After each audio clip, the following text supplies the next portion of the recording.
Good evening, doctors. Welcome to the eighth round of webinar on Immunization Alpha. This is our eighth webinar on the series of webinar we have done on Immunization Alpha, that is Thymosin Alpha 1. And I invite you all for an interactive session. I will be requesting you all to put down your questions in the chat box, and during the question and answer session and during the panel discussion period, we will be able to answer your questions at that time. Thank you so much. I am Samrat Lodh, GM Marketing of Gufic Criticare. With this, I'm handing over the session to our President, Dr. Devesh Das. Over to Dr. Devesh Das.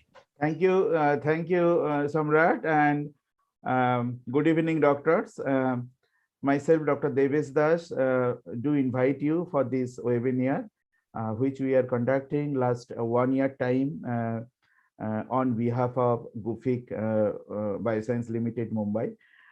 As you know that around 1 year back, around in the month of April, May, we have got a setback of COVID-19 in the country. And we again have the second wave, which is now hitting us. And every day we are seeing approximately 3 lakh patients. And so far around 3 lakh patients of Indian patients have died, and worldwide it is around 35 lakh patients have been died, and this is continuing. At this stage, you must have witnessed that different therapies which are being tried and used for COVID-19, whether it is antiviral or anti-inflammatory or adjuvant therapy. And suddenly we have seen that last few months, we have also not got the goods or shortages of product, whether it is a Remdesivir, Thymosin Alpha, and all other products, because of the huge requirement. Under this situation, as a very responsible pharmaceutical company, Gufic Bioscience Limited has thought to educate our distinguished doctors across the country through webinar. And today, actually, one of the purpose of this webinar is like that. So in this 1 year time, in fact, Gufic Bioscience Limited has tried to over 50,000 patients with Thymosin Alpha who are COVID-19 patients, and over 7 lakh units are being consumed by the patients, and very, very, very good response we are getting across the country. Now, the DCGI approval is just few days away now from this today. Anytime, any moment within few weeks, we'll be getting, we are expecting DCGI trial for the indication. And by that time, you must be knowing that we have done a lot of trials in small hospitals, big hospitals, and 2 registered CTRI trial we have conducted. One is conducted for the moderate patients, COVID-19 patient, where our investigator was Dr. Om Srivastava from Mumbai, who is today's speaker. And another was being conducted in Mumbai in Fortis Mulund by Dr. Rahul. So we feel that these 2 CTRI trials were the first 2 CTRI trial on COVID-19 patients, Indian patients, and the data and all outcome has come. So today, Dr. Om Srivastava, who is the chief investigator and the key person for the trial, will take you through the outcome of the trial, first Indian trial on moderate patient for Thymosin Alpha in COVID-19. And I need not actually tell regarding some introduction regarding our speaker and faculty members. Dr. Om Srivastava, he is known to all of you. And Dr. Om Srivastava is a consultant infectious disease and HIV medicine for Jaslok Hospital, HN Reliance Hospital, Kasturba Hospital, and many more. He will be our chief speaker today. And today we are very honored to have our panelist speaker, Dr. Prashant Saxena. Welcome, Dr. Om, Dr. Prashant Saxena. Dr. Prashant Saxena is the Associate Director and Head of pulmonology, and also he's the head of sleep medicine and critical care, Max Saket, New Delhi. So he will be also giving his first-hand experience with thymosin alpha in COVID-19 patient with some case studies. And today we have Dr. Rahul Bahat, who is a consultant chest physician of Jaslov Hospital, Mumbai, who will be our panelist in group discussion. And the entire program will be coordinated by Dr. Adarsh Shetty, who is our medical advisor. So the program flow will be like this. So I'll be requesting now and inviting Dr. Om Srivastava to take over. Over to you, Dr. Om. Thank you, sir. So thank you very much, Dr. Devesh, for your generous and kind words of introduction. I will try and make sure that I live up to them. Very good evening to everybody. This is actually a very exciting time to have a look and have a chat with everybody else about what is happening with thymosin alpha and what is it that we have achieved in the last 1 year's time. So I'm going to get started with the first slide, but I will like to speak to you as time goes on from time to time about the journey of thymosin alpha and how we got it to be where it is today, and what were the initial hurdles, but they were only minimal hurdles because of the merit of the molecule. So I'm going to get started now. Can we have the first slide, please? Okay. Rather than go through the details of what happened, we did the first investigator-initiated trial at Kasturba Hospital because of the kind of numbers that we were seeing at Kasturba, and it was like all such trials. It was a matter of getting the ethics committee to approve that this is the kind of thing that will work, not for severe, but for moderate COVID patients. And moderate is what we wanted to position this molecule for, because we knew that there is no role for something like this in the mild cases, and there is absolutely no role in the severe cases because it's not going to work. So moderate to severe is what we set aside as to these are the criteria that we're going to use. Next slide, please. Okay, so these are the details of the CTRI and the protocol variant dates. I don't think they should be of any scientific interest to you. These are only for the record. Next slide, please. I think this is also something that we can skip very well. You know, I must share with you that I've always believed that a speaker who needs more than one breath to introduce himself, the rest of the introduction is only about the speaker's ego. Yes, if you do have an achievement, other people should be talking about it and not you. So I'm going to skip this slide. Thank you. Next slide, please. Okay, here is something that I'm immensely proud about. This is a book on your left-hand side of the slide, which is the only book in India, which is the multiple choice questions in infectious diseases, where I have the pleasure of being the editor-in-chief, along with Dr. Yatin Mehta, of course. This book took nearly about 9 months, 8 months, 9 months in the making. It went through a number of hurdles because, of course, there was the beginning of the COVID time in 2019, but it is finally fructified. It has also been released.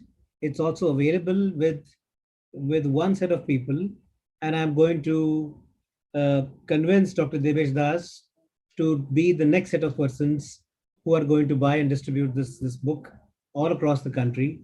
I think it's a good book, even if I say so myself. It's a very modern book. I would urge you to please have a look.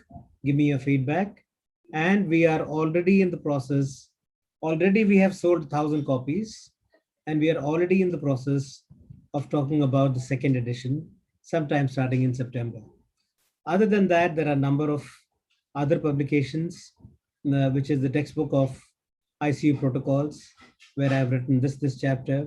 There are other international publications, which include paniculitis in somebody who had abdominal surgery, hypokalemic paralysis, Fanconi syndrome, and some of the other publications that got accepted at international platforms. Next slide, please. Okay, then. COVID is primarily manifested as a respiratory infection. We know that for sure. Emerging data also now looks at COVID being a systemic disease. A number of recently reported patients also show high levels of cytokines and chemokines. The term cytokine storm is something that we use a little loosely, but it is an awfully dangerous and a potentially life-threatening condition. Next slide, please. All right, so this was the methodology of what we used. There were two arms of the study. The schematic representation is on your screen. There was from the time of screening to the end of study to the end points of what we used as follow-up of these patients is something that is part of the protocol. Next slide, please. All right, I'm not going to go through all the details, but if you can see, it's a pretty exhaustive list of what were the things that we did, from the hospitalization to the chest X-ray, lab tests, the oxygen support requirement, assessment of the SpO2, respiratory systems assessment, study, drug administration, concomitant medications, and adverse events. All of it was very abundantly documented. Next slide, please. Primary objectives was effective of Thymosin alpha with standard care. Secondary objective was efficacy in combination and associated response and safety. Next slide, please.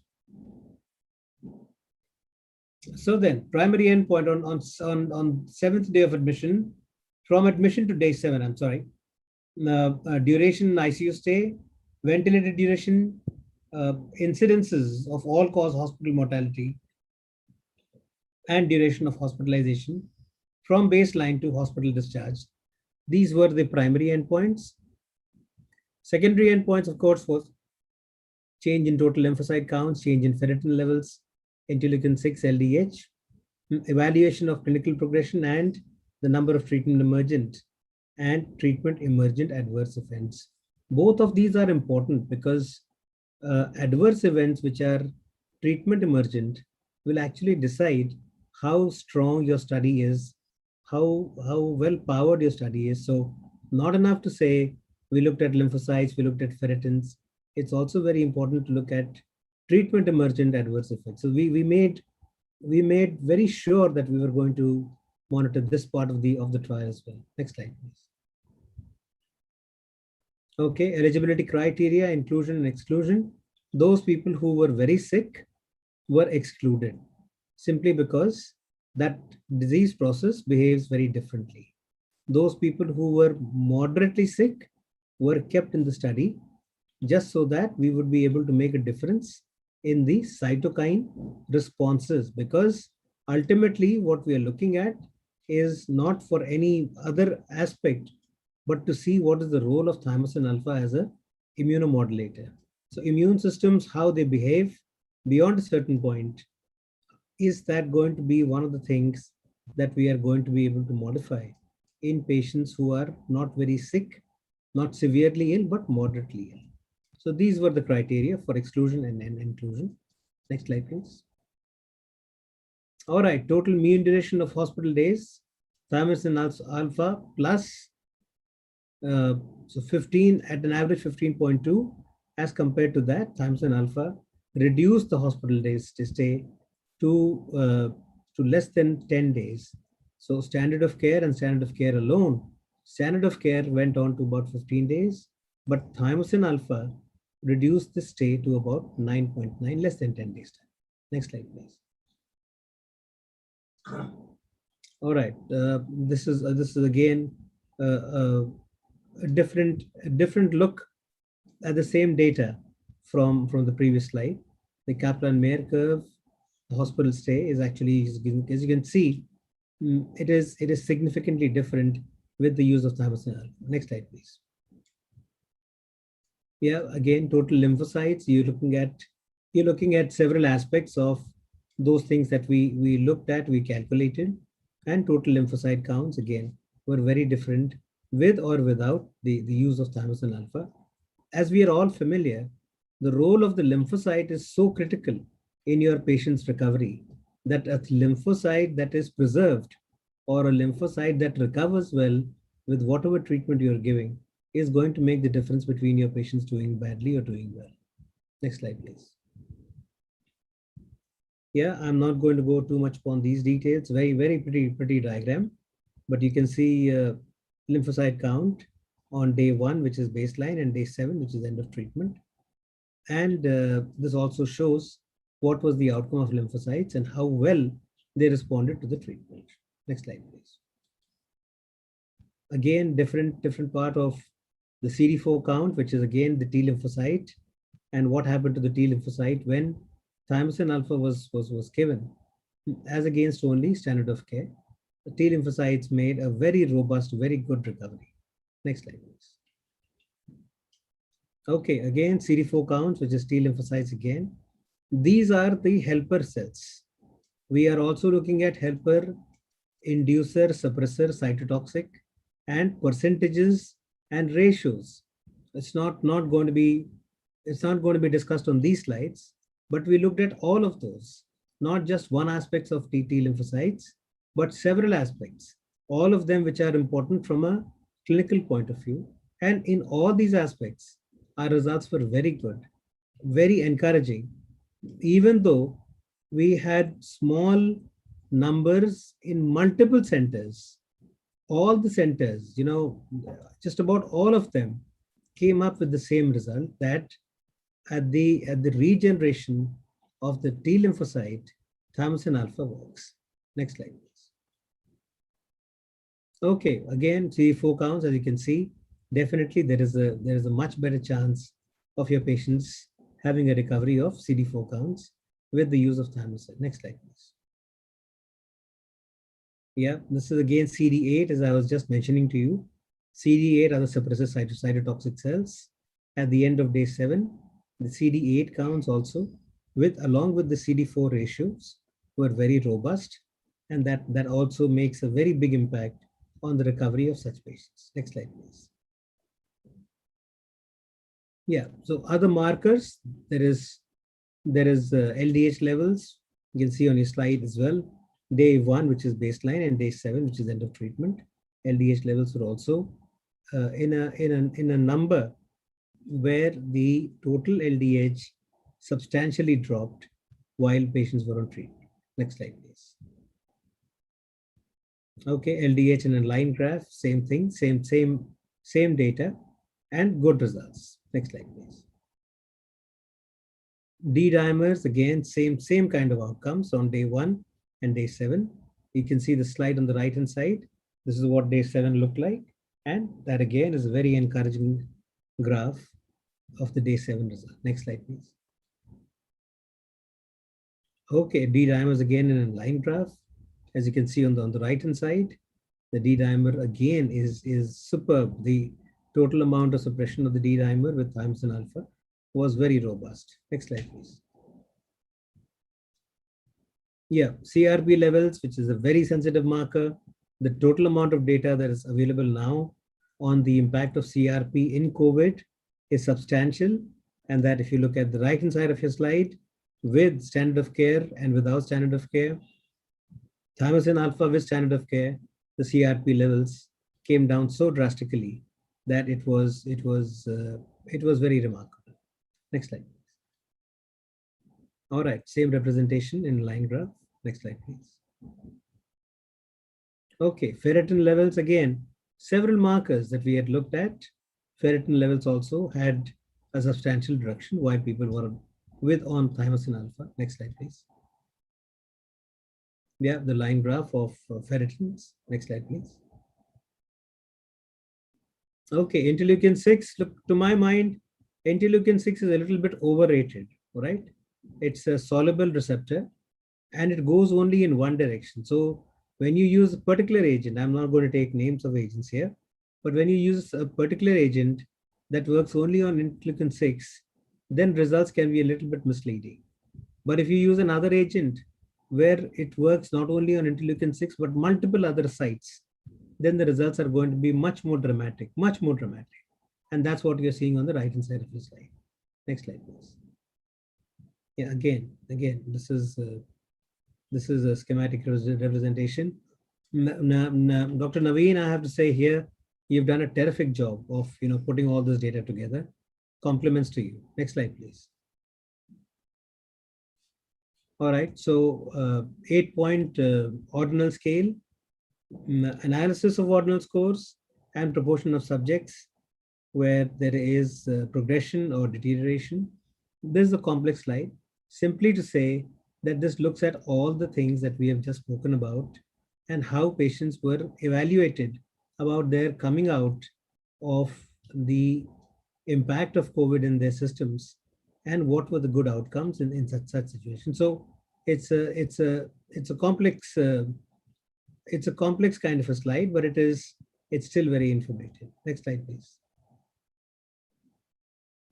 Yeah, again, the ordinal score on day 1, day 7, mean ordinal scores, and with standard of care and without standard of care. Next slide, please. Okay, again, this is going to be a little bit of a repetition, but again, I must draw your attention to the right-hand side of your slides. Pretty dramatic, outcomes. If you were to simply look at just the numbers of how the scores were calculated and how they reflected with the use of thymosin alpha. Next slide, please. Safety. Okay, so 2 adverse events reported. All the events were non-serious and mild, probably related to the study drug, administration of thymosin alpha with standard of care, have acceptable safety. We know that for sure. And this is the data that goes to DCGI, which is looking at, as Dr. Debesh has already mentioned, this is now at the final stages of getting approval for all the data that has been accumulated in these trials. Next slide, please. Effectiveness, look, like I've already discussed on and has been apparent on the slides. Low CD4 counts and CD8 counts are associated with adverse events. We know that, and the counts rise dramatically with clinically improvement. Statistically significant increment in the TLC before and after treatment indicates improvement of symptoms. So this is probably one of the biggest takeaway messages from the studies that we have done so far. Next slide, please. So effectiveness, significant reduction of CRP, D-dimers, no fatalities. That is very important. Thymosin alpha, when used in combination, reduces 5 days as compared to standard of care. And thymosin alpha looks at potential treatment that can be dosed in combination with standard patients with moderate COVID. Moderate COVID is the most important word here in the whole slide. Next slide, please. Yeah, okay. So some of the other places where the immune modulation of thymosin alpha has been discussed and accepted. This is Clinical Infectious Disease Journals. This is Immunology Network. This is, in fact, the last line on the slide is the most important again. Thymosin alpha is the regulator of all regulators. And this is where future research with thymosin alpha is going to be heading. Because if indeed that is the case, then this is going to be a major molecule in the treatment of a number of other conditions, not just viral infections. Next slide, please. Okay, in fungal infections, mucor, candida, aspergillus. Mucor, of course, it's the flavor of the season right now. Does it work in mucor? I have a feeling it does, yes. And should it be used? Yes, I I can't see why not, but that will need more evidence. Definitely in other fungal infections, it will work because of the mechanism of action, but that will need a more detailed study before we can say yes or no to something like this. Next slide, please. Yeah, so I'm going to close here. I'd like to say that, when Dr. Debesh spoke about the role of Thymosin alpha in COVID-19, we had no idea that these are the other possible implications about how well the molecule first is how well the molecule will be accepted. Second is how many other situations the molecule is going to be useful in. And so I must admit that the second aspect came as a pleasant surprise. So I'm going to suggest to Dr. Debesh that please fund at least another 20 research papers and trials, uh, so that we can start working on how well thymosin alpha is going to be useful in other infectious diseases. But based on the preliminary data that we have right now, it's a good molecule. I certainly have enjoyed uh, in the initial investigator-initiated trial. It was a lot of fun. It was also challenging, and it was more satisfying because the outcomes were so much to our liking. So on that note, I'm actually going to stop here so that we can take comments and questions from other people on the panel and elsewhere, people who are listening to us. Uh, Thank you once again, Dr. Devesh Das, for the opportunity. It's been very gratifying. Thank you to Gufic for all the support that came out of the whole year. Thank you everybody else. I'm not going to name everybody individually, but I'd like to thank everybody who made this investigator-initiated trial a possibility, and I've certainly enjoyed. I hope you have as well, and I hope this is the beginning of a long journey where we can look at thymosin alpha in multiple other indications. Thank you once again, Dr. Das. Thank you, sir. Before I hand over the session to Dr. Sethi, in response of your, sir, wish or comment, Doctor, you are correct that we should fund and we should also initiate the couple of trials in other indications. Sir, after this COVID-19 indication, which is yet to get the DCA approval in any time, we are starting now, sir, with indication of sepsis, as well as fungal infections, and as well as in IVF treatment, that is in endometritis and all sperm count increase, or in osteoarthritis also. There is a huge role of this molecule, as you have told. So one by one, doctor, we are also going for these trials and funding it.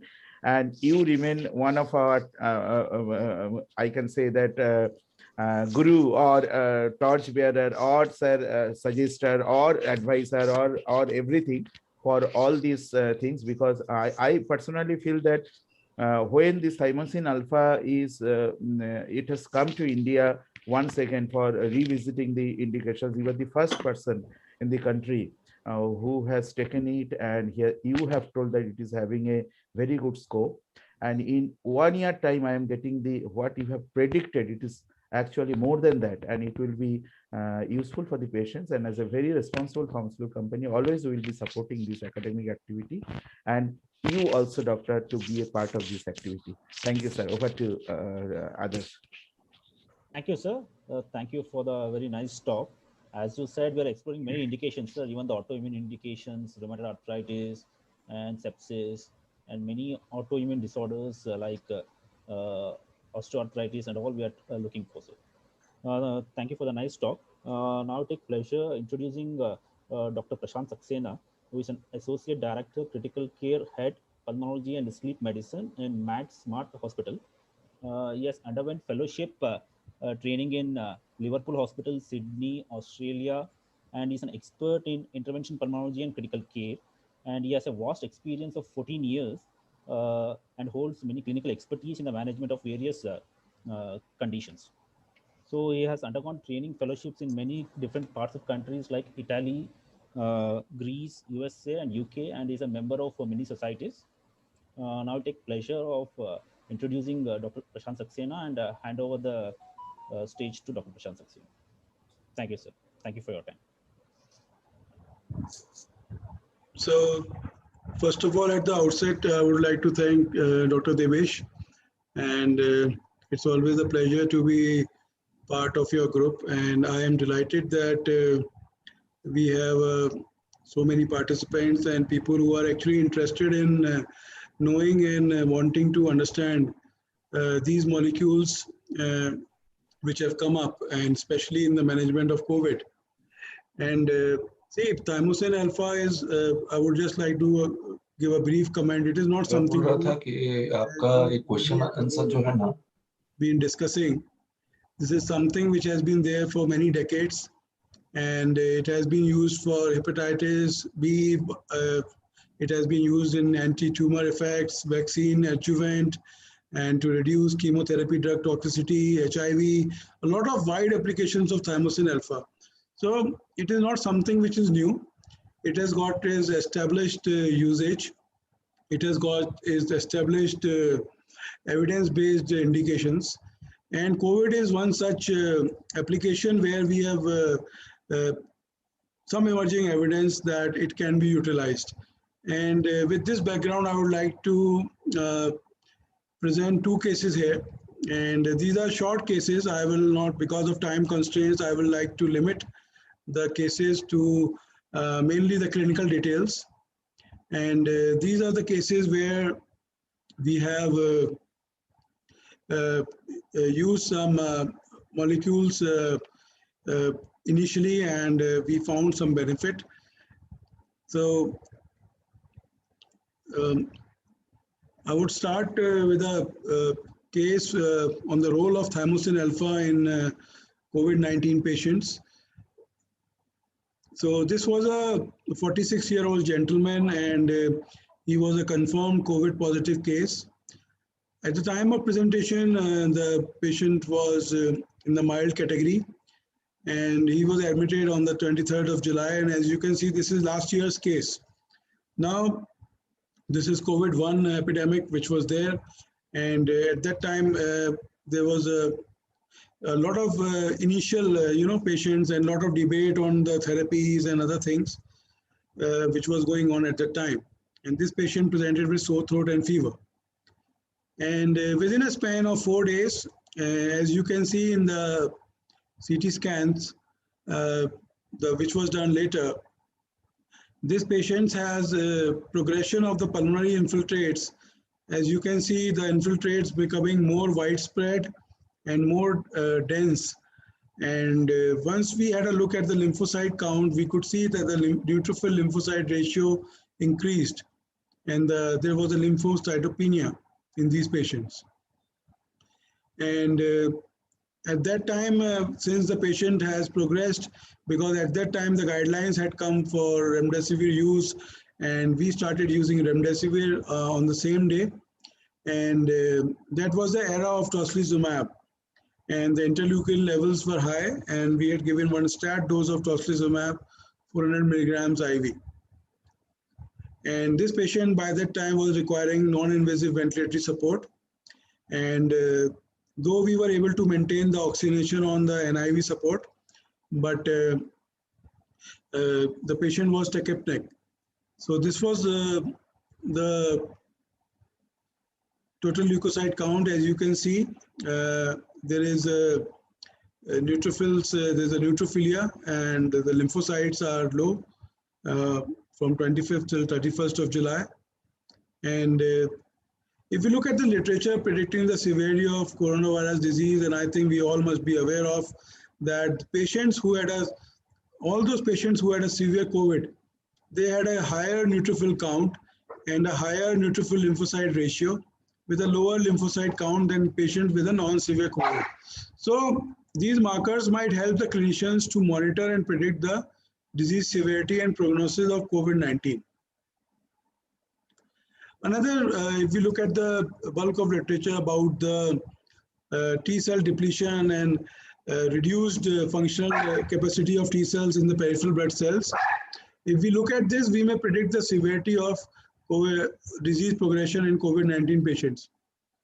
Lymphocytopenia during COVID-19 infection, and we must be aware of it, and it is very important prognostic marker, and we have seen it now that we do follow lymphocyte counts in patients who are recovering or not recovering from COVID.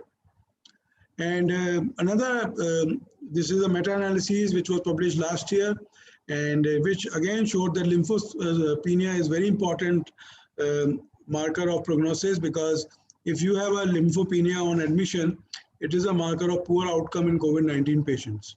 So coming to our patient, we started Immunocin alpha once we have felt that the patient was progressing, and we had a patient who was on NIV who had higher oxygen requirement, and we started Immunocin alpha, and this was continued for 7 days. And as you can see, this is the trend of the neutrophil lymphocytes, and we had followed the patient up subsequently, and the lymphocyte count gradually improved over a period of 2 weeks once we have instituted the Thymosin alpha. But the clinical effects were pronounced, and the patient was already on remdesivir and other therapy, supportive treatment along with immunocin. And this patient actually improved, and we were able to discharge the patient after 9 days of therapy with Immunocin alpha, and prior to that, obviously, remdesivir was started. So this was one such case where we had used, and there are many other cases also, but this was a fairly simple case, and where we felt that it actually made a difference. Then coming to another agent which we frequently use in the intensive care unit, which is not new, which again has been there for more than a decade, ulinastatin. And we all know it's a urinary serine protease inhibitor, which has multiple uses. Again, like Thymosin alpha, it has been used as an anti-inflammatory in sepsis, in pancreatitis, in ARDS, where it has been used to decrease oxygen requirement. And in pancreatitis, we all know there's definitely a role. A lot of studies in sepsis have come up. So this was one such agent which in early literature, last year's COVID, people experienced that ulinastatin has got some role in COVID-19, especially in patients who are hypoxic and developing to progressing to ARDS. So this was one such patient, which is a 50-year-old gentleman. He was obese and no other significant comorbidities, and had fever, cough, and shortness of breath for 5 days prior to admission. And he had a COVID negative, but the CT scan which was done, it showed Coretz 5, which means almost a higher probability of COVID-19. And he had tachypnea, desaturation. He was on a non-rebreathing mask on admission, 15 liters. And there were bilateral clefts and decreased entry. So how this patient progressed, this was fairly a progressive case. We had initiated high-dose methylprednisolone, and remdesivir was also initiated from day 1, along with the low molecular weight heparin. We did use tocilizumab in this patient as a stat dose, along with the antibiotics and supportive treatment. And when we were following the patient up, you can see these were the x-rays done on day 1 and day 6. And there was a progression of the disease despite high-dose steroids and antibiotics, remdesivir, and a tocilizumab stat. And this was a time when actually the patient's oxygen saturation were also fluctuating. The respiratory rate was not settling, and the patient continued to have severe respiratory distress. And we had to go up on a high-flow nasal cannula and then to NIV. And we had done the lab investigations also. The IL-6 levels were 526. Ferritin was on the higher side, and D-dimers were also on the higher side. So we thought about ulinastatin as we do for every sick patient. We added ulinastatin and we had used a high dose ulinastatin. Usually we use 2000 units twice daily. In this patient, we had searched the literature and there was evidence to use 2000 unit 8 hourly, and we added it and continued it for the total of 9 days. But after 5 days, we have reduced the dose to twice daily. And remdesivir was completed, so we had stopped the remdesivir, and we continued the steroids and other treatment, supportive treatment was continued. And gradually, you can see this patient's X-ray, there was improvement by day 11 and day 14. This patient was actually, the X-ray improved, the clinical condition improved, the oxygen requirement went down. And after 10 days, we can see the interleukin levels were on the lower side, 85, ferritin and D-dimer were also normalizing. And as I told you, we had de-escalated the ulinastatin. And again, as you can see, post 2 weeks X-ray, it again showed improvement. And we were able to discharge this patient at day 20 post the day of admission.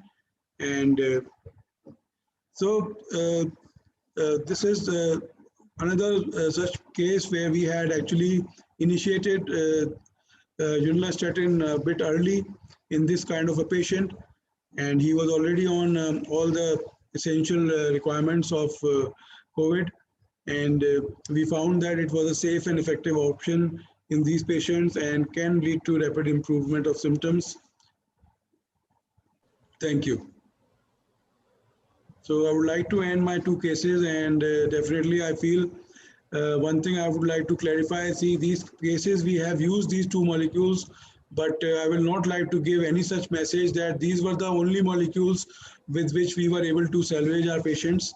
So this should be clear to everybody that these are all the therapies which are investigational and which we are using, and we must continue to evolve because understanding of COVID is evolving, and so is our understanding of COVID pathophysiology and other aspects of COVID management.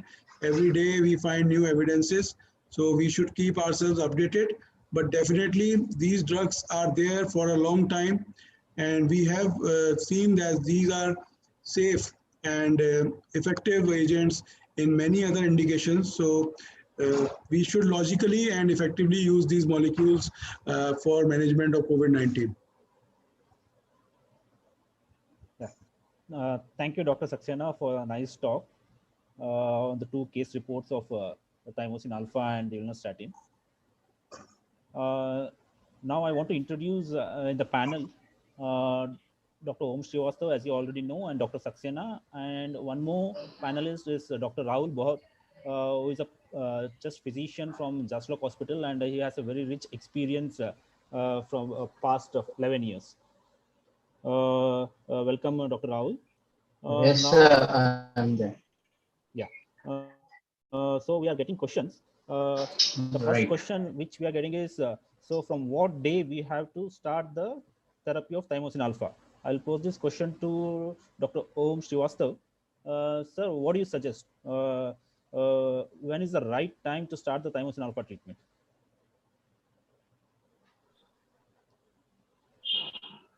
Sir, you're on mute.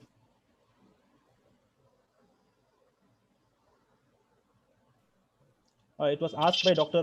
Azhar Hussain. Yes, pose this question. Over to you, sir. Okay. So look, when you say that your patient starts with mild symptoms, that's going to last for about 3 days time, 4 days time maybe. And then when your patient starts to get those parameters where in the slides that I showed, when your patient's saturation start to fall, respiratory rate starts to climb, when you've got that kind of a situation, when your patient starts to come into the moderate category, that is the time that you need to be starting to think seriously that there will be a role for thymosin alpha. That stage usually comes around the 4th or the 5th day, but certainly not much longer than that, because by the time it comes to the 6th or 7th day, then your patient is already getting into the cytokine storm kind of a story. So you'll have to time the thymosin alpha between, I would say, if you were to pick a figure, it would have to be between the 4th day and the 6th day. That would be a general ballpark figure. Of course, it's going to vary from patient to patient, but that would be the time where your patient has gone from being mildly unwell to moderately unwell, and that before you get into a situation where more than 2 organs are affected, or the patient starts to go on inotropes, or the counts have fallen precipitously, you should be starting thymosin alpha. Any thoughts, Dr. Saxena, on that? When to start the thymosin alpha, which is the right time? So my understanding is that see, we are a tertiary healthcare center and we are getting the patients obviously after 4, 5 days, 6 days, and these are the patients who actually have been started at home on some medicines, obviously, and accorded by the GP. And so, in my experience, I start these patients on thymosin alpha on the day of admission, because already sufficient time has elapsed before they have like 5 days of symptoms or 7 days of symptoms. And these are the patients who are actually hypoxic or are becoming sicker, because now we are seeing this category of patients who are getting admitted into the hospital. So my is day 1. But in my OPD practice, if you ask me, I'm not starting patients at home on this molecule. I am reserving these patients for admitting this molecule for admitted patients, and I start on day 1. Okay. Any thoughts, Dr. Rahul? Yes, I have used this molecule amply well, even in a home care setup, and it gives fantastic results. Like Dr. Umsatosa said, the most ideal day to start this molecule is between the 3rd and the 4th day. What I do is look for a sign of hypoxemia or lymphopenia in your patient. The moment there's the first evidence of hypoxia, you use this molecule. I will show you an X-ray clearance. Dr. Share my slide. Can I share my window, please? If you stop your sharing. Okay. Dr. Adarsh, I would like the people to see the dramatic effect. Okay, sure. One sec. I'm sharing the slide.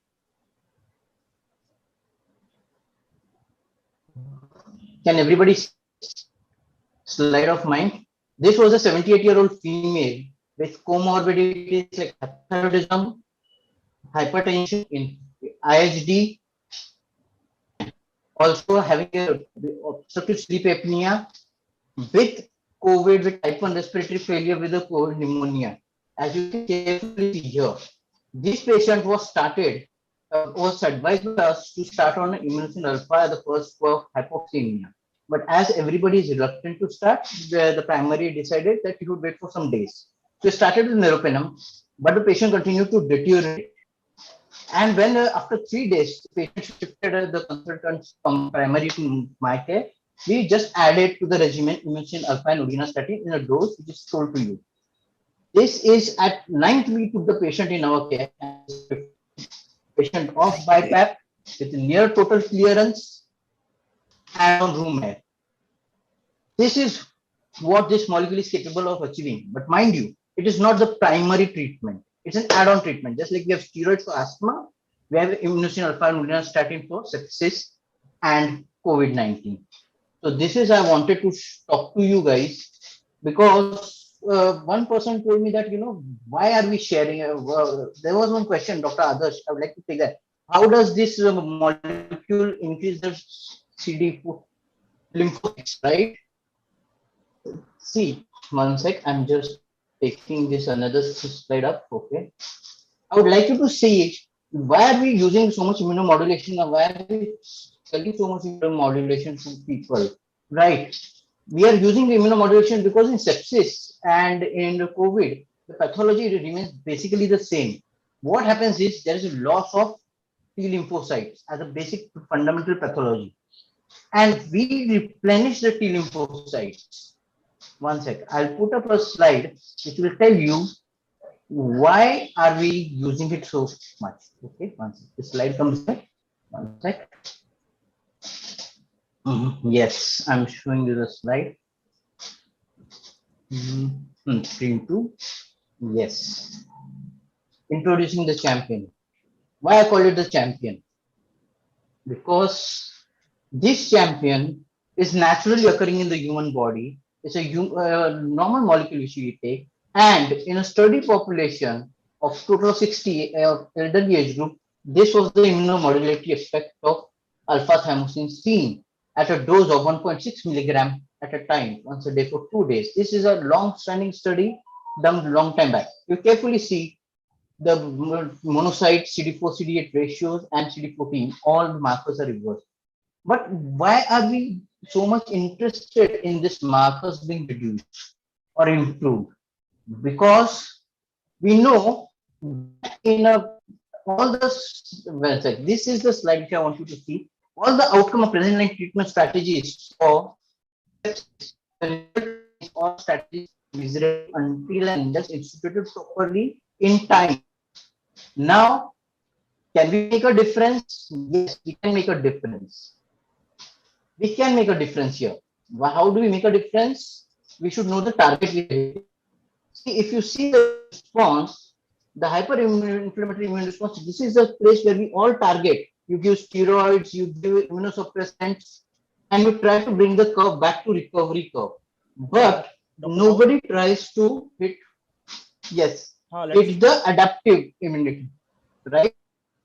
Immunosuppression can lead to recovery. This is what we aim to achieve by Immunocin alpha and ulinastatin. And this is what we have been consistently been seeing in our experience for a period of time. So this is what I just wanted to talk to you. That's it. Thank you, Dr. Rahul. The next question which has come up is indication of antifungal in ICU from Dr. Mansoor and Dr. Jai Prakash Srivastava from RIMS Ranchi. I'll pose this question to Dr. Om Srivastava. So Dr. Mansoor and Dr. Jai is asking about the indication of antifungal in ICU. I think it's a prophylactic or therapeutic. Any comments on that, Dr. Srivastava? So again, if you look at what is the timeline, you've got somebody in ICU. The reason he or she is in ICU is because they've got multi-system involvement. They've got a sickness that is not going away immediately. You're going to be using more than one antibiotic in this situation. You're also going to be having a direct impact on the patient's immunity. And that means your patient's helper cells. So the T cells, CD4 counts, all of that is going to be impacting. Normally, your patient starts to get into a situation of getting into a risk of either molds or septating hyphae or yeast by the time it comes to about the 4th to the 8th day. That is when your patient is going to be maximally at risk. So yes, fungal infections is a very sordid, very, very big reality in patients who are in ICU, because we do tend to use very significant doses of antibiotics, probably even maximal doses of antibiotics, more than one antibiotic, and many other medications. Such patients are also either post-operative or elderly or having comorbidities. So fungal infections is a reality. Not accounting for that is a mistake. And then you're probably going to find out that a patient who's recovering well will suddenly become fungamic in some way that you are not prepared for. And that's a different problem altogether, a different challenge altogether. So your initial strategy must look at preparing for a fungal infection in the ICU itself. And especially if your patient is going to be on aggressive therapy for any more than about 5-7 days, you should be having a preemptive strategy for fungal infections. Was there a second question, Adarsh? It's the same question, sir. Whether to use a prophylactic for the comorbid and high risk of diabetic patients, whether you suggest to go for prophylactic antifungal, any single dose of fosconazole, or So any other. There's number of options. You know, there is of course there's preemptive and prophylactic strategy that has been clearly defined in fungal infections. You can also have a preemptive therapeutic strategy where you think that yes, this person has either probably recovered from a fungal infection and he has come back to ICU for a second event or a third event or fourth event, and that this patient has had difficult fungal infections and outcomes, and that you are going to be having a preemptive therapeutic strategy. So both strategies are possible. Both are usually employed. It would depend upon your own assessment of how much is the risk of your patient. If you think that the patient risk is such that a fungal infection may be actually a major problem inside a week of your patient stay in ICU, you should use a preemptive strategy, which is therapeutic and not prophylactic. You could go to a simple fluconazole if you are ensuring that there are no drug-drug interactions. But that also depends upon the kind of dose you're going to use. Mostly if you're using a therapeutic dose that is substantially bigger than what you would use as a prophylactic dose. So it would depend. It's not, there's no golden rule of the thumb that you can say, okay, I'm going to use 100 milligrams of fluconazole in every patient. You'll have to use different doses, and sometimes you'll have to use it for a longer period of time. Definitely, sir. I think it varies from case to case basis. I'll pose this question to Dr. Prashant Saxena. Do you use prophylactic antifungals for a high risk uncontrolled diabetes, because there is a very high case of mucormycosis and the mortality rate of mucormycosis is very high? So what are your suggestions? So the thing is, first of all, this answer is not very simple, because I think part of it is the answer was given by Dr. Om also, that we have to first understand the patient risk factors. And based on the risk factors, you can have a prophylaxis. So first thing is evaluation of the patient and the risk factors. And if you are asking specifically about COVID-19, then if you look at these patients, if they are diabetics, they are kidney patients, they are chronic heart disease or COPDs, and we all know these patients are on very high dose steroids, plus which is another risk factors. And then a large number of immunosuppressive molecules are being used, including steroids, and some people are using tocilizumab, and other molecules are also being used. So in these patients, you have to have a very high index of suspicions, and that's what we do. We take help of the radiology. We look at the serial X-rays, whether there is a worsening of the infiltrates. Then we look at the biochemical markers also, like for we do galactomannan assay, and we also do beta-D-glucan assay in our ICUs quite regularly for these patients. And based on these a composite evaluation, we start the therapy. So our therapy is mainly preemptive. We are not starting prophylactic antifungals in our ICU patients at this stage. We are rather a preemptive or an empiric unit. Thank you, Dr. Saxena. And I've got one more question from a personal, this one. In the current scenario, when mucormycosis is on the rise and we are facing the scarcity of liposomal amphotericin B, what would be the best treatment or modality combination? Is there a role of combination antifungal? Yeah. So another important question. I think this is something which everyone should understand, that mucormycosis is a disease which carries 50% mortality. And there are two aspects of mucormycosis. One is treatment, one is surgical debridement. So you cannot treat a patient of mucormycosis without a surgical debridement. So you need help of your ENT or ophthalmology or neurosurgery colleagues, number one. Number two, talking about the therapy per se. The therapy, the drug of choice for this drug, for this mucor is only amphotericin B, and that is liposomal amphotericin B is the drug of choice for this. The recommendation is to start liposomal amphotericin B, and once your patient is stable and you are clearly aware that the patient has a stable disease, then you can de-escalate to a posaconazole or isavuconazole. That is the recommendation which is there, which exists now. So if you ask me substituting liposomal amphotericin B with something else, I will not do it. I would stick to liposomal amphotericin B.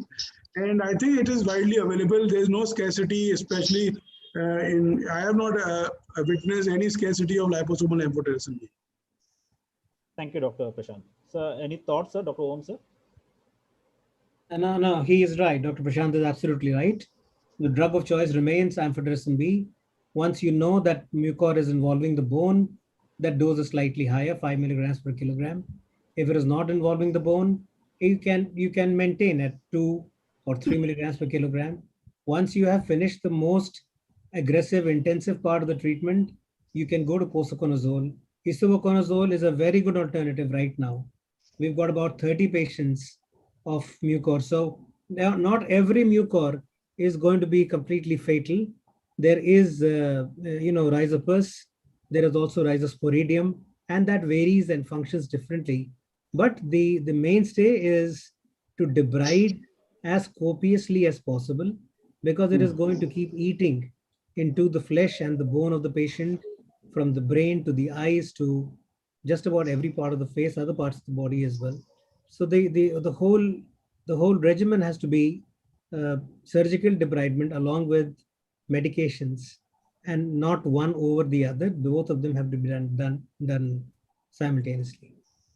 Thank you, sir. I've got one more question from one of the doctor.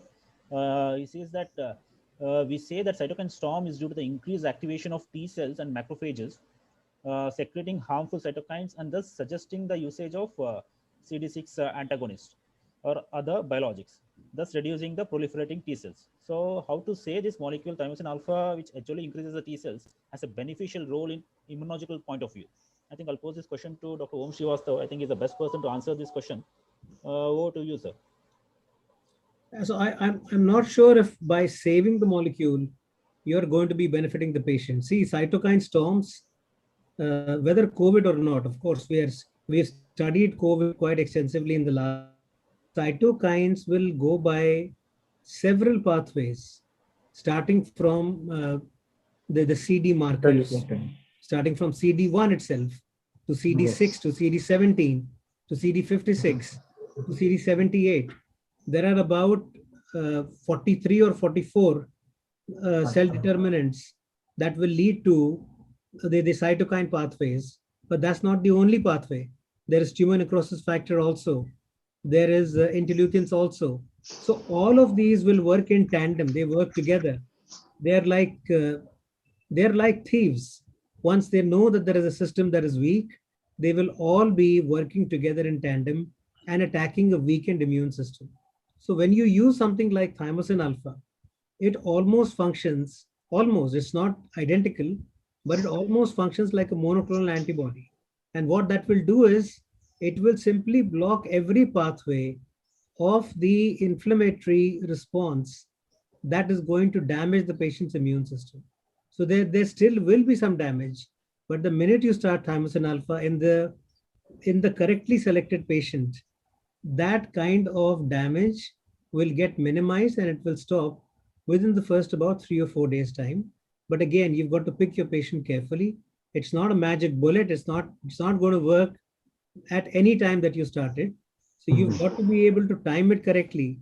You've got to be able to give the right dose and persist with it. Along with it, you've got to make sure that the other aspects of treatment are being done. You've got the right antibiotics, you've got the right IV fluids, you're looking at recovery of all the other organs. Once you do all these things, patients will recover. So there's no such thing as a singular mechanism, but in combination with other mechanisms, it will work quite well. Thank you, sir. One more question has come, that is there a role of thymosin alpha in post-COVID complications? So I'll pose this question to Dr. Rahul Baur. Yes. Yeah. What are your thoughts? Yeah. See, in post-COVID complications, if they are particularly we're talking of fibrosis or weakness, thymosin alpha is just known to increase the immunity of the person's body, right? Post-COVID fibrosis is known to resolve itself in a 60 days period. Post-COVID fibrosis is known to resolve by its own. The role of thymosin alpha in the post-COVID complication appears to be limited, right? Because the molecule will not act once the T cell replenishment has been done in the body by its own auto-inhibitory mechanism, right? So you cannot expect it to work when the T cells are already replenished in the body of the patient. That is in the post-COVID era. After you have used it effectively, I repeat, using the molecule effectively is very much important, right?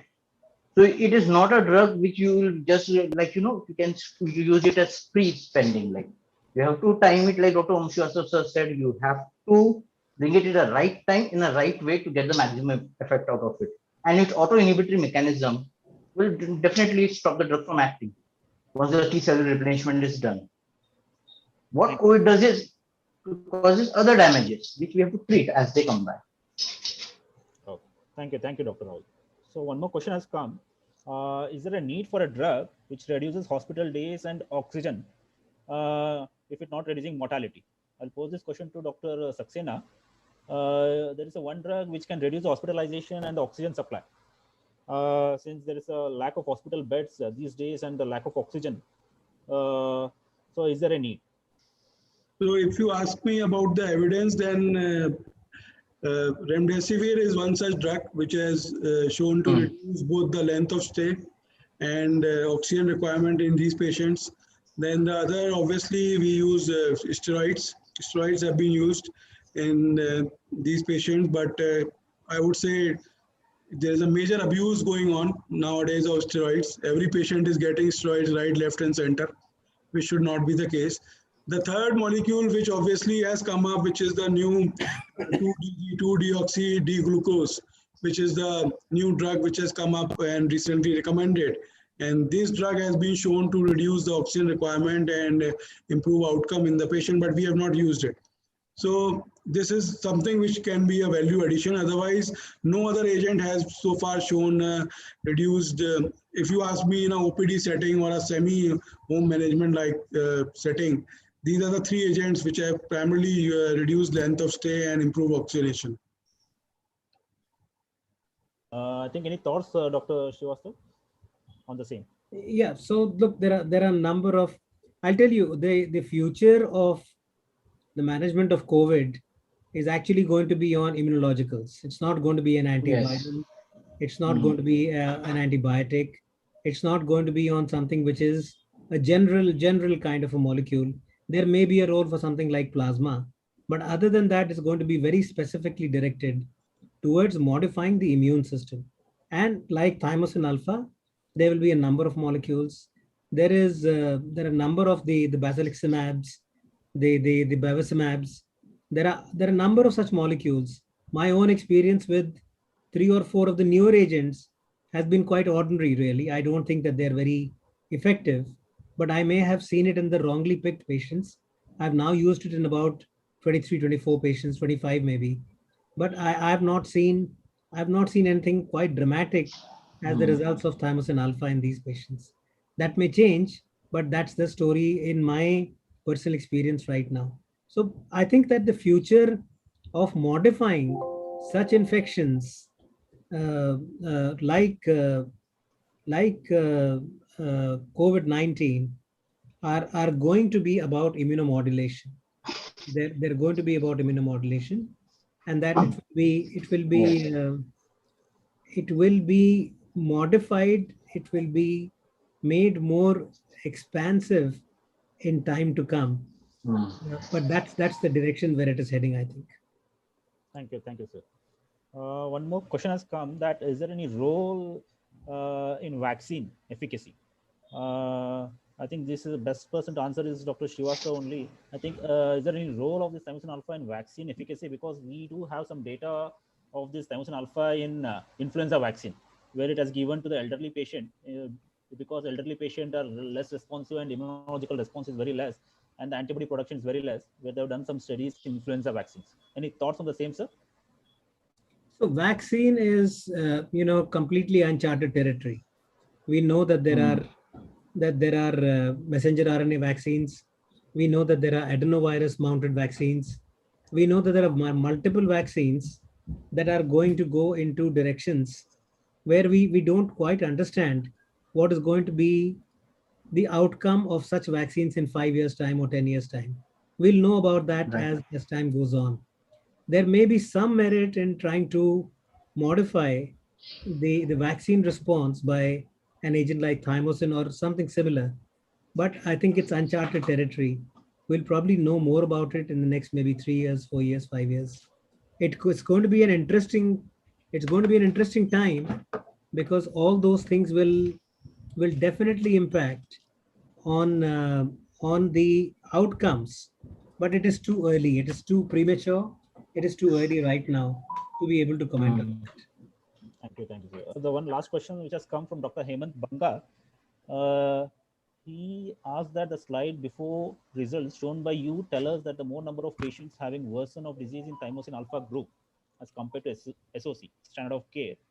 Do you want to comment on that or any explanation for that? No, so the worsening in our study, in this study, the investigator-initiated trial, was only in 2 patients and there was no mortality. We didn't see a single mortality. So the worsening is something that can happen, of course, will happen. If you look at a bigger number, you're going to find that, yes, there is going to be more worsening. But so long as there is no adverse event, including death, I think that we can probably look at what might be the way to modify the dose, modify the administration. But that does not mean that there is no merit in the molecule. Thank you, sir. One more question has come that how safe is the molecule? I think I'll pose this question to Dr. Prashant Saxena. Have you experienced any side effects using this molecule? What are your experience on that? Yeah, so I have used in a lot of patients now, and apart, because it's a subcutaneous infection, the most common, obviously, the effects are local pain, irritation, swelling sometimes. Some people have developed the hematoma, most likely because of the wrong injection technique. But otherwise, I have not witnessed any major side effects of the molecule so far. Thank you, Dr. Saxena. I think it's one of the safest immunomodulator compared to other immunomodulators. This thymosin alpha is one of the safest, and it has a long history of 40 years of safety, because the drug was first used in 1979. From past 40 years, it has been used in lakhs and lakhs of patients. The same question to Dr. Om Srivastava. Have you experienced any side effects using this molecule, or any patients have complained, or any safety concerns which you have got? No, I don't think that there is something in side effects that I would like to say that, look, this is a serious or a major side effect. So far, we've been lucky to find that it is actually well tolerated without any major side effects. So hopefully it's going to stay that way. But it's 1 year. We'll know more as time goes on. Thank you, Dr. Om Srivastava. Thank you for all the panelists for your vast sharing of experience. Thank you for your time. I'll hand over the session to Diana for the small video. Over to you, Diana. Yeah, thank you, Dr. Shetty. So we will now see how to reconstitute and administer Immunocin alpha. So we'll start up the video now. So first we will see how to break open the ampule. Now we have 2 ampules in the Immunocin alpha pack. So what you need to do is we'll take one end of the ampule, since there are 2 ampules, and with the end of the ampule you can mark it on the neck of the ampule, sterile water ampule. Once you do the marking for one ampule, you can do the same way for the other ampule as well to use it for the next time. And once that is done, you can take one used syringe. You can remove the piston out and also the needle.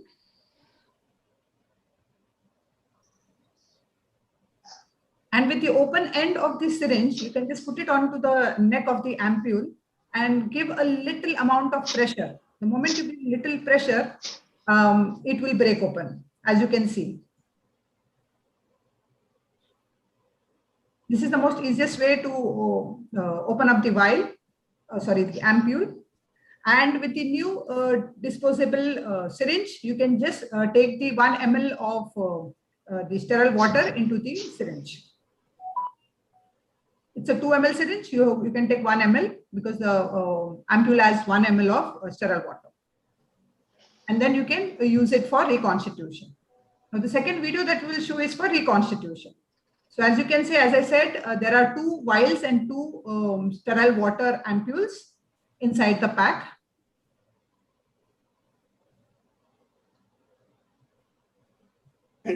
Now, we have already shown you how to break open the ampule, and we have collected into the syringe already the 1 ml sterile water.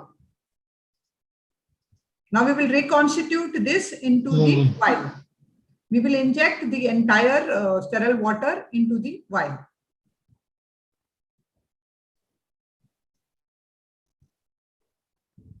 After injecting, you can shake a bit so that the solution becomes clear.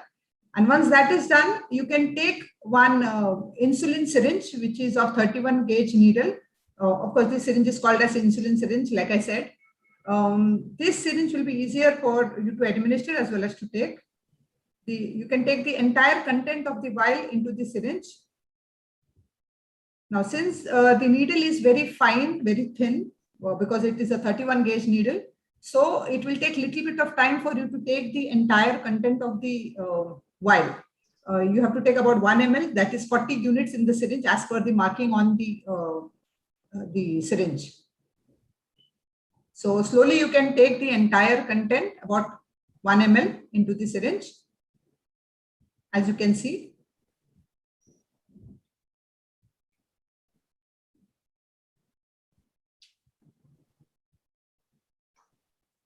So as you get the entire content, then you need to administer. Now, see, as you can see, it takes little bit of time. Slowly, if there is any air bubble as well, you can just push it back and then again refill it. So make sure that there is no air bubbles.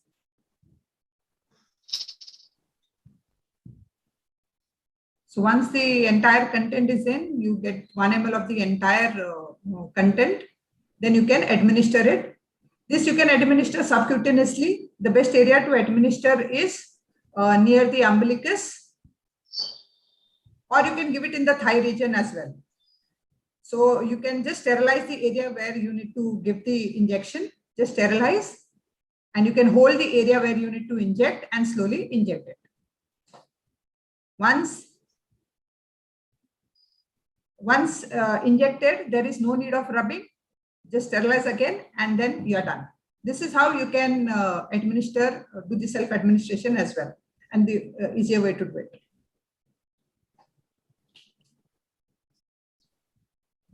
So this is about reconstitution and administration of Immunocin alpha. Now I would like to hand over the session to Mr. Samrat Lode. He will give you the final address of today's webinar meeting. Over to Samrat. Thank you, Diana.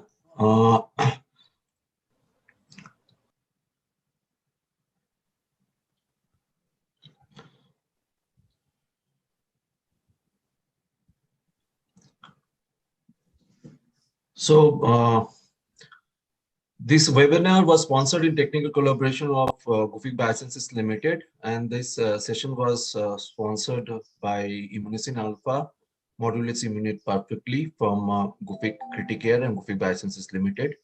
And thank you all for your participation in this 8th webinar of Immunocin alpha.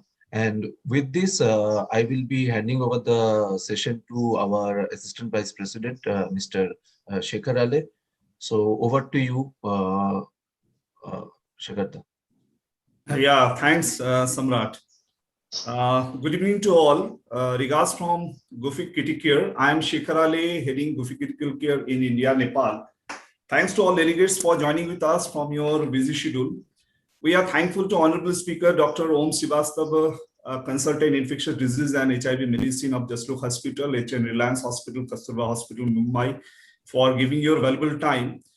Dr. Srivastava has been kind enough for sharing the first investigator's initial trial done by him with Thymosin alpha-1 in COVID-19 patients, and sharing his views, thoughts, knowledge on immunology, where Thymosin alpha plays a very important role as the immunomodulator. We are thankful to Honorable panelist Dr. Prashant Saxena, Associate Director and Head of Immunology Critical Care, Max Smart City Hospital, New Delhi, for sharing his knowledge and experience on Thymosin alpha-1 and Immunization in COVID-19 patients. We are thankful to Dr. Adarsh Sethi, Dr. Rahul for their active participation and making this scientific program interactive. From very beginning, Gufic Criticare has taken initiative not only to manufacture and market the novel molecule Thymosin alpha-1, that is Immunocin alpha, but also to update the medical fraternity through webinars, case presentations, multicentric trials, investigator initiative trial, poster presentation, etc. Within 10 months of launch, we have completed 8 webinars, 2 major investigator initiative trial, one already presented by Dr. Om Srivastav and another already presented by Dr. Rahul Pandit, who did at Fortis Hospital, Mulund, Mumbai. Multiple case presentations were presented through webinars by eminent intensivists from across the country regarding the role of thymosin alpha-1 and its benefits in COVID-19 patients. 4 e-posters were presented by eminent intensivist investigators at Criticare 21 virtual conference of Indian Society of Critical Care Medicine. 2 international e-posters were presented by eminent intensivists at American Society of Tropical Medicine and another at European Congress of Internal Medicines. So far, more than 20,000 patients have been treated successfully with Immunocin Alpha. We are thankful to all doctors who have passed the benefit of Immunocin Alpha to COVID-19 patients for the speedy recovery. We are thankful to all doctors having trust on Gufic's world-class quality unit lifeless products for saving life of millions. Also, before conclude, I'd like to take the opportunity to invite all of you to our next webinar, which has been scheduled on 28th May, Friday, where the speakers tentatively will be Dr. Rahul Pandit from Fortis Hospital, Mumbai, Dr. Abdul Ansari from Nanavati Hospital, Mumbai, along with one leading mycologist. They will address regarding the problem and the management on the COVIDs as well as the post-COVID fungal infections. Thanks once again for joining with us. Good night to all. Thank you.